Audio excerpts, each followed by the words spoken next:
Olá pessoal, aqui é o professor Bruno. Fazia tempo que eu não postava aqui no canal resoluções de listas temáticas, então nesse vídeo eu vou resolver uma lista com 11 exercícios com o tema Brasil Império. Tá? São questões dissertativas, ou seja, de segundas fases, e mesmo que você não vá fazer uma prova de segunda fase de história no seu vestibular, é interessante porque esse é um tema muito recorrente, não apenas nos vestibulares, mas na prova do Enem. Então vale aqui como um vídeo de revisão para ajudar você na sua preparação. Fora isso, pessoal, eu vou pedir, como sempre, para você dar um like aqui nesse vídeo, se inscrever no canal e ativar as notificações, porque nas próximas semanas eu vou lançar também alguns vídeos com dicas para o Enem, para os vestibulares de primeiras fases das universidades paulistas e outras listas de resolução. Então se inscreve e ativa as notificações para ser alertado quando esses vídeos subirem no YouTube.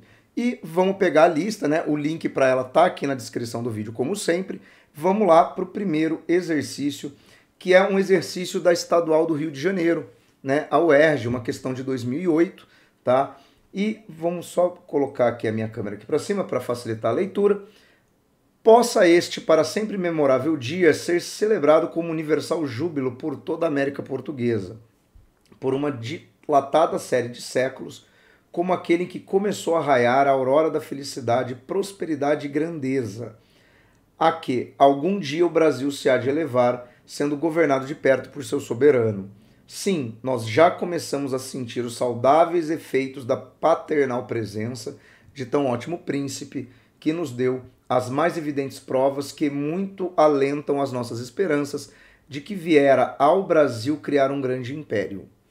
Então, vamos lá. Primeira coisa, antes de chegar na questão. Isso aqui é um texto que menciona, obviamente, uma exaltação, né, elogios à chegada da família real portuguesa no Brasil. Tá? Príncipe ali, no caso, é Dom João VI, né? Lembrando que quando ele chega ao Brasil em 1808, ele ainda não é rei de Portugal, ele é príncipe regente, né? Governava em nome da mãe dele, a Dona Maria, que depois falece já no Rio de Janeiro, né? E aí sim, Dom João VI é coroado rei de Portugal, estando no Brasil. Então, assim, isso torna a chegada da família real portuguesa no Brasil um evento completamente fora de parâmetros, né? Quer dizer, é um rei europeu que se desloca para aquilo que até então era sua colônia, e aí ele é coroado rei estando fora da Europa, né? E depois permanece no Brasil, né, durante um tempo, né, porque as guerras napoleônicas chegam ao fim ali em 1814 para 1815 e a família real portuguesa permanece no Brasil até 1821. Então é uma situação completamente única, né, não tem parâmetro de comparação com o que acontece, por exemplo, na América Espanhola, nos seus processos de emancipação. Bom, vamos olhar aqui os comandos da questão, né? Isso aqui é muito importante, que é o seguinte, para a gente entender o que a questão quer com esse texto. E aqui eu vou já explicar como é que vai ser a resolução dessa lista, se você não viu outros vídeos meus de resolução. Eu não vou necessariamente ditar para você uma resposta, tá? Até porque eu acredito que você, vestibulando, já adquiriu uma forma própria de redação, de escrita, e você gosta de encaminhar o seu raciocínio de uma certa forma. O que eu vou fazer aqui?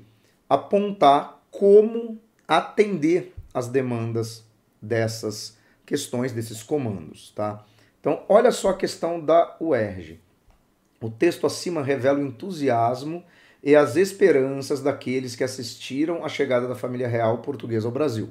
Ok. Indique duas inovações de caráter científico ou cultural decorrentes da política de Dom João.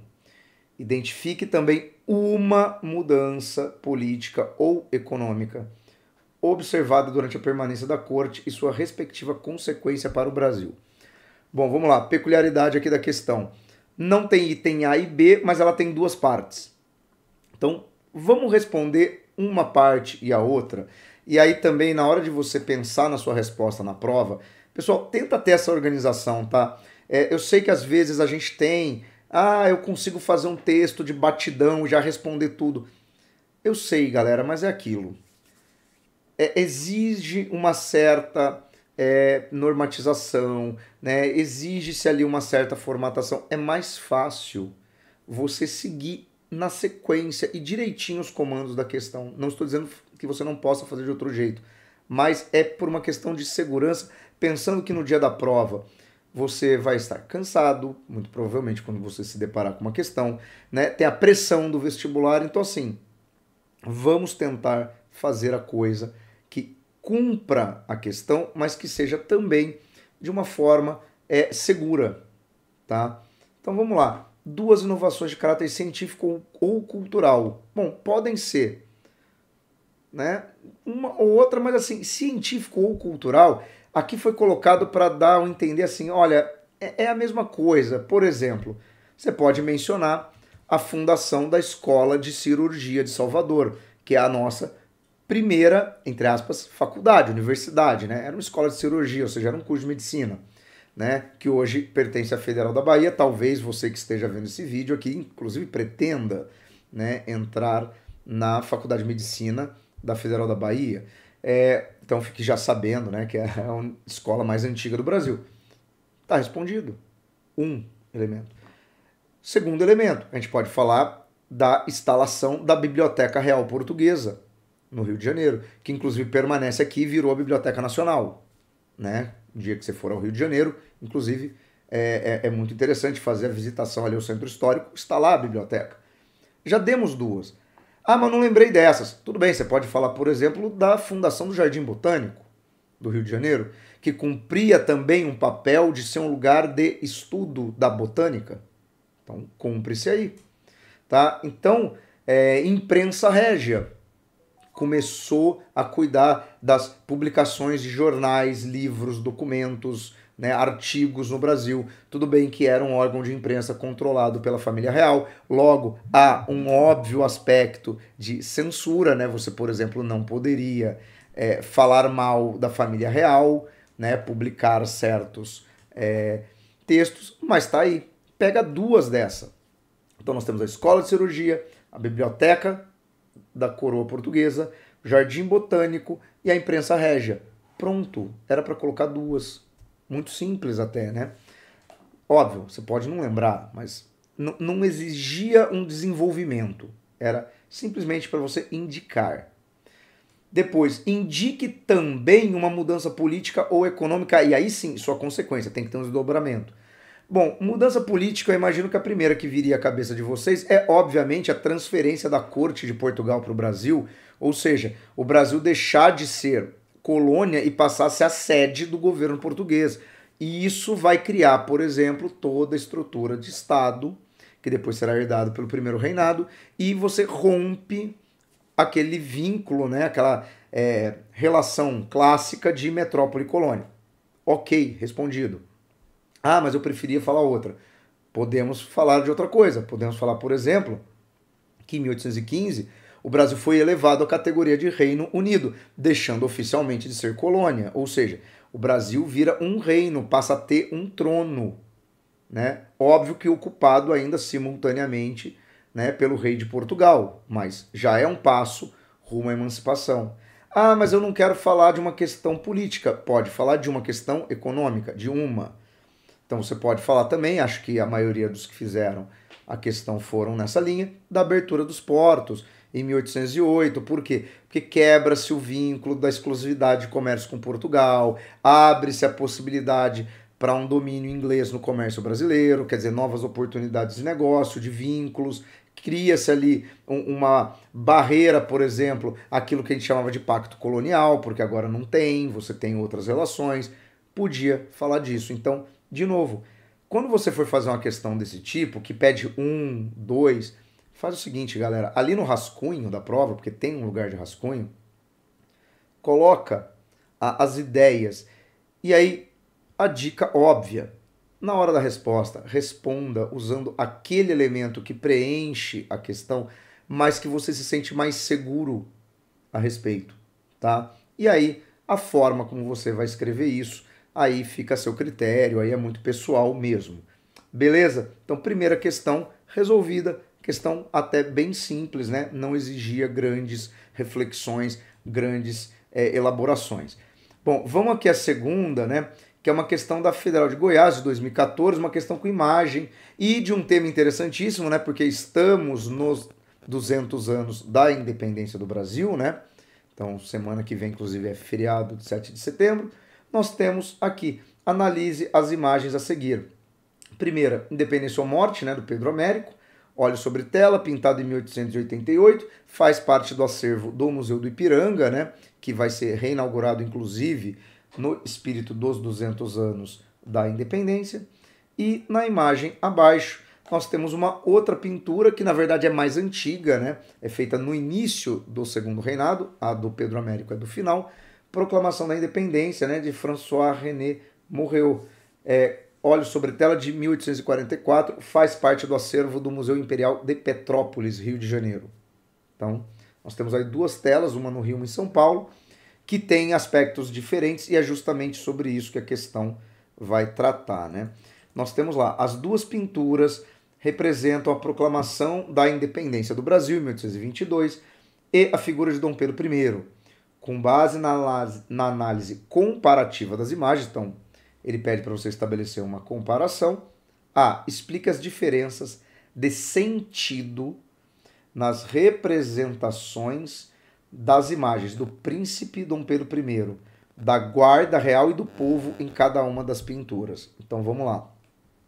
Na primeira pintura, que é a do Pedro Américo, você tem, na figura central aqui da imagem, Dom Pedro I, espada na mão, aos berros, dando um chilique, né?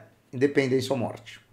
Que é o outro, que é o grande bordão, né, da independência. Tá, e o nome do quadro. Dom Pedro aqui ele está cercado por pessoas que compõem ali uma elite, você vê que são pessoas bem vestidas, né, e tal, diante dos dragões da independência, né, que é inclusive um dos fardamentos históricos, né, que ainda se usa nas cerimônias oficiais do Brasil, né, eles ficam ali na rampa do Palácio do Planalto quando o presidente está em cerimônias e coisas do gênero.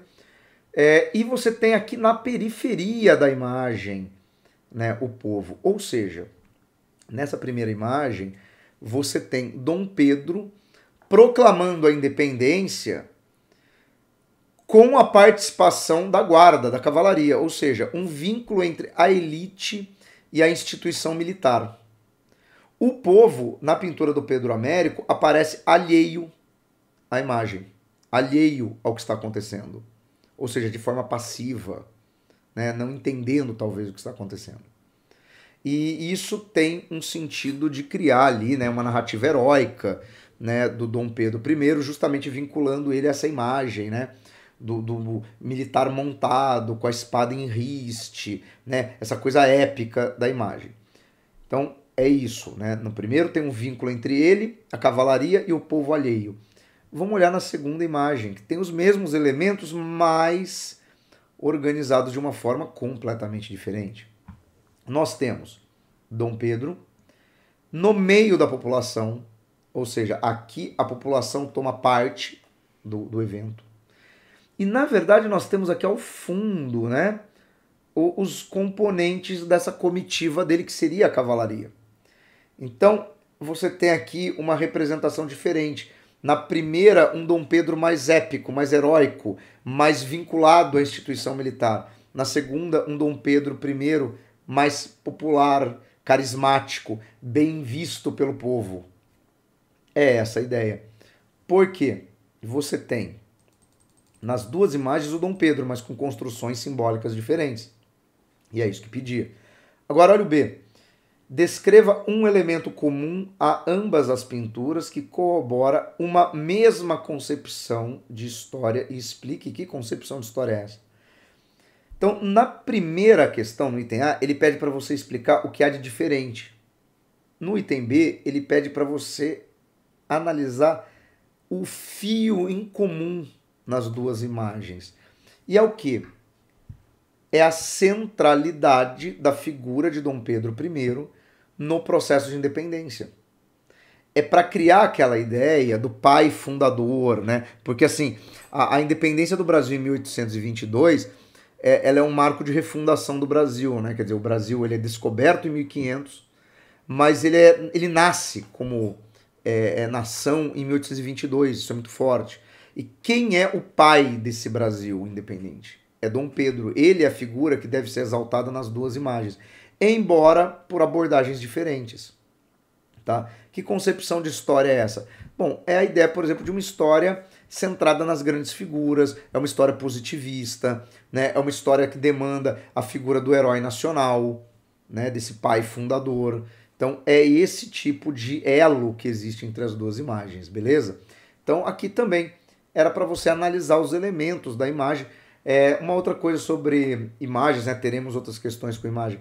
Pessoal, é mais simples do que vocês normalmente imaginam. Por exemplo, não haveria sentido você ficar perguntando sobre representações estéticas. Tá? Tem uma galera que às vezes desvia para esse tipo de coisa, mas veja como o comando aqui da questão ele era bem óbvio, né, sobre a intenção do autor em termos políticos. Então, isso resolveria a sua questão. Bom, vamos aqui para a terceira questão, né, da Unesp. Essas outras são um pouco mais simples, são questões mais diretas. Imprensa, universidades, fábricas, nada disso nos convia na opinião do colonizador.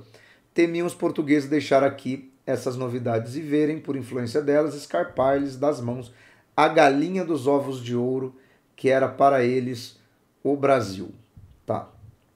Com base nas análises da autora, responda. Que fato alterou a política metropolitana em relação à colônia brasileira na primeira década do século XIX? Bom, o que altera essa política? A vinda da corte portuguesa para o Brasil. Você até podia relacionar também com a motivação dessa vinda, né? A invasão de Portugal por tropas napoleônicas no contexto do bloqueio continental, no contexto das guerras napoleônicas, que levou à transferência da coroa portuguesa para o Brasil. E aí, óbvio, essas instituições que existiam em Portugal, mas não no Brasil, passaram a ser demandadas aqui, né? Então, quer dizer, isso provocou também uma mudança na forma, né, como essas instituições eram vistas. Então, instalou-se aqui. B. Por que a imprensa, universidades e fábricas eram tidas pelos colonizadores com ameaça? Bom, aqui vamos por partes. A imprensa. Porque se você passa a ter imprensa na colônia, você, por exemplo, teria que lidar com a circulação de ideias. As universidades, idem. Tá? O grande problema da imprensa e das universidades é que nessa época era muito grande a circulação, por exemplo, das ideias iluministas, que na Europa eram ideias contrárias ao rei absolutista, mas na América se convertiam em motivação para movimentos de independência. Então, explica-se a partir daí por que a coroa não gostava dessas instituições.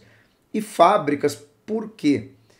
A colônia deveria recorrer ao comércio português para se abastecer de gêneros industrializados, manufaturados, ou seja, não deveria ter fábricas no Brasil porque o papel que nos cabia na organização econômica era de produtor de gêneros agrícolas e que nós deveríamos recorrer ao comércio português para esse tipo de mercadoria e não produzir aqui mesmo. Então, ficava respondida aí a questão 3. Questão também com uma temática aí bem clássica, né? Questão 4. Como é para o bem do povo e felicidade geral da nação, estou pronto, diga ao povo que fico. É uma frase, né, atribuída ali ao Dom Pedro I em janeiro de 22. Qual o significado da decisão tomada pelo príncipe regente? Bom, o que ele quer dizer com fico? Que ele continuaria no Brasil, apesar do retorno da família real portuguesa para a Europa, né, e os repetidos pedidos para que ele voltasse também, né, para que ele acompanhasse a família. Bom, é isso basicamente. Óbvio que aí você poderia também pensar que isso é feito no sentido de criar um vínculo entre ele e o Brasil, né? Isso reforça depois a questão dele como o grande artífice da independência, alguém que já estava ali rompendo com Portugal nesse momento, desobedecendo, né, o príncipe rebelde, esse tipo de imagem. E a B, explique o que foi a Revolução do Porto, iniciada em 1820, e aponte suas consequências para a porção americana do Império Português. Bom, vamos lá. De novo, essa questão aqui tem duas partes. Primeiro temos que explicar a Revolução do Porto. A Revolução do Porto é um movimento liberal, tá? Entre outros fatores, tem um caráter liberal, que acontece em 1820 e força a volta da família real para Portugal com a adoção de uma constituição. Aí é o caráter liberal, quer dizer, Dom João VI teria que retornar para Portugal, porque eles não reconhecem o Brasil como sede da monarquia, e aceitar uma constituição. Tá? Então, a Revolução do Porto, consequência para o Brasil, força o retorno da família real portuguesa a Lisboa e também representa uma ameaça de recolonização do Brasil. Por quê? Porque a partir da volta da família real portuguesa para Lisboa, também surge aí uma parte reacionária da Revolução do Porto de restaurar o Brasil à sua condição de colônia com pacto colonial. Ou seja, anular a abertura dos portos, elevação do Brasil ao Reino Unido, inclusive coloca em xeque aquelas instituições que foram mencionadas lá na primeira questão. Tá? Então, esse é o impacto. Podemos dizer que por conta desses arranjos, a independência do Brasil se tornaria quase que inevitável da forma como foi feita. Tá? Então, era isso, Revolução do Porto, e o impacto é o retorno da família real e todo esse desdobramento que leva parcela significativa, por exemplo, da elite colonial a optar pela independência com medo do retorno a uma condição de colônia, né, de subalterna a Portugal. Então, essa seria a questão 4. Questão 5, né, que é uma questão também aqui da Estadual do Rio, né, vou por aqui para a gente ler o texto primeiro. Trecho da carta de despedida de Dom Pedro I ao seu filho Pedro II. Meu querido filho imperador, deixar filhos, pátria e amigos não pode haver maior sacrifício, mas levar a honra ilibada não pode haver maior glória. Lembre-se sempre de seu pai, ame a sua e a minha pátria, siga os conselhos que lhe derem aqueles que cuidarem de sua educação e conte que o mundo o há de admirar. Eu me retiro para a Europa, assim é necessário, para que o Brasil sossegue e que Deus permita e possa para o futuro chegar àquele grau de prosperidade de que é capaz. Adeus, meu amado filho, receba a bênção de seu pai que se retira saudoso e sem mais esperanças de o ver. É pesado esse final, né? Dom Pedro ali deixando uma carta para o Dom Pedro de Alcântara, né, seu filho, abdicando do trono, né? Ele retorna para Portugal e, obviamente, ele não vê mais Dom Pedro II, até porque ele morre poucos anos depois, né?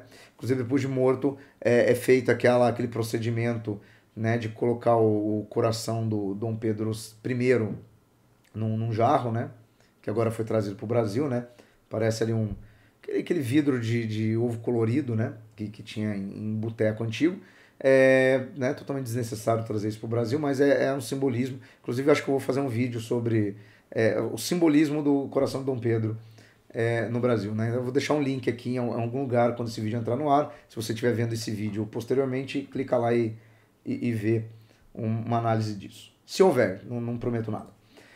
Mas vamos aqui resolver a questão.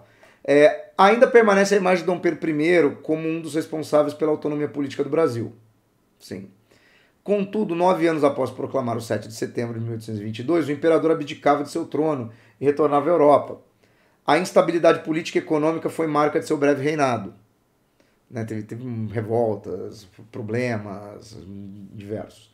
Cite um setor da sociedade brasileira à época que se opunha à manutenção do governo de Pedro I e uma razão dessa oposição. Então, primeiro temos que descrever quem se opunha ao governo de Pedro I. Em seguida, aponte um motivo para a instabilidade econômica que caracterizou esse governo. Então, vamos lá, 2 partes de novo, como é típico da UERJ. Primeira coisa, quem era contra Dom Pedro I era identificado com o termo Partido Brasileiro. Por quê? Porque era um setor da elite que acreditava que para o Brasil ser de fato independente, o Brasil deveria ser governado por brasileiros. Né? E ao propor isso, deixa eu só mexer aqui que minha câmera está com um problema.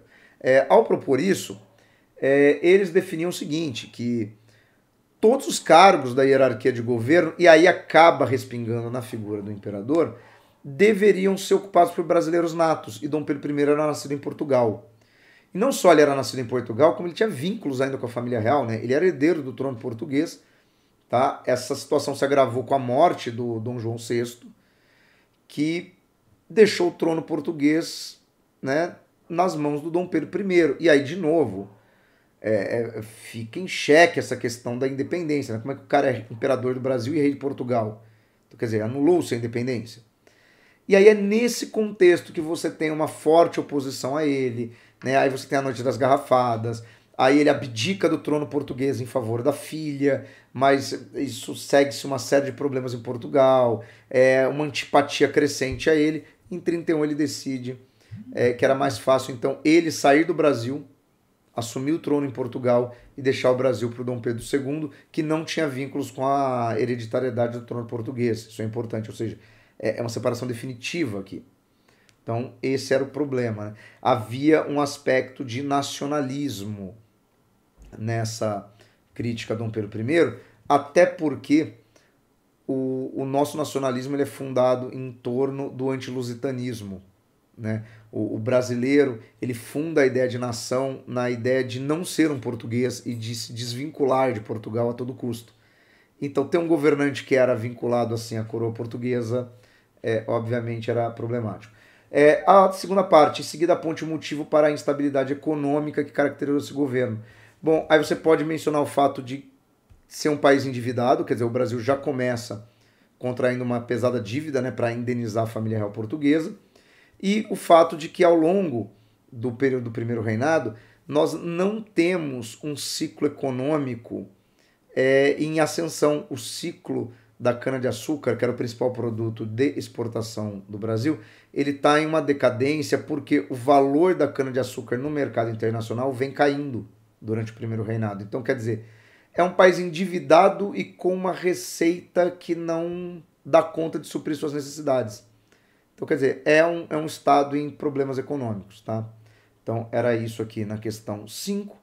E a questão 6, eu vou ter que fazer esse vídeo em duas partes, então eu vou fazer aqui, depois eu vou fazer uma segunda, né, para não ficar muito longo.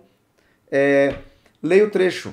7 de abril de 1831, mais do que o 7 de setembro de 22, representou a verdadeira independência nacional, o início do governo do país por si mesmo. A coroa agora representada apenas pela figura quase simbólica de uma criança de 5 anos, que é o Dom Pedro II. O governo do país por si mesmo revelou-se difícil e conturbado. Rebeliões e revoltas pipocaram por todo o país e algumas lideradas por grupos de elite, outras pela população tanto urbana como rural e outras ainda por escravos. Então, aqui estamos falando da abdicação de Dom Pedro I e de toda a confusão que segue durante o período regencial, né? Explique o sentido da frase, considerando seu contexto histórico. A coroa agora representada apenas pela figura quase simbólica de uma criança de 5 anos.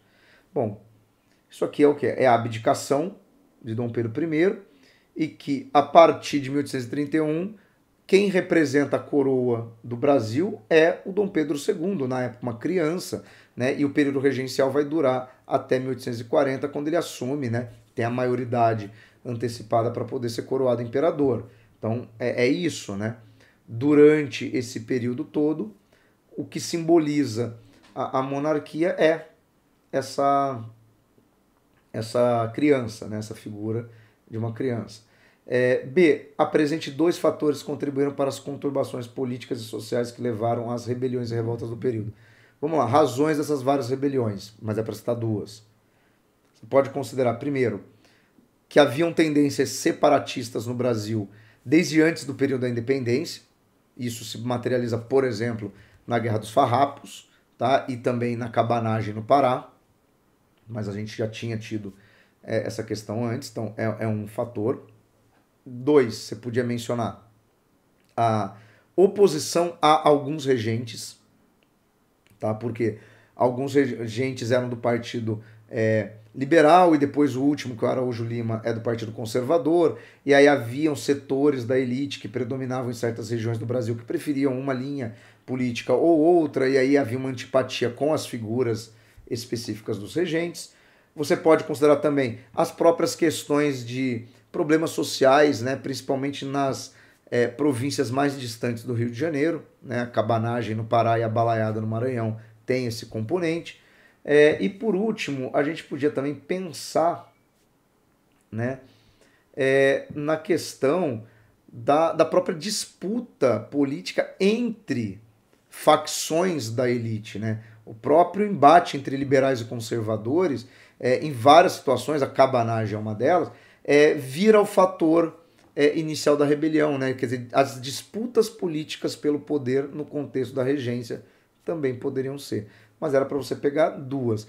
Eu acho que as mais óbvias seria a questão do separatismo, que já existia, né? Desde os movimentos anticoloniais, como Inconfidência Mineira, Conjuração Baiana, isso já é observável, né?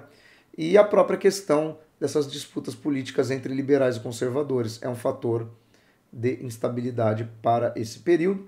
E aí, com esse sexto exercício, a gente fecha a primeira parte dessa lista, né, que é a parte referente à vinda da família real portuguesa para o Brasil e primeiro reinado, tá? Eu vou deixar aqui o link para a segunda parte dessa resolução, onde eu vou falar dos exercícios de segundo reinado, beleza? Então, clica aí do lado e continua a sua resolução.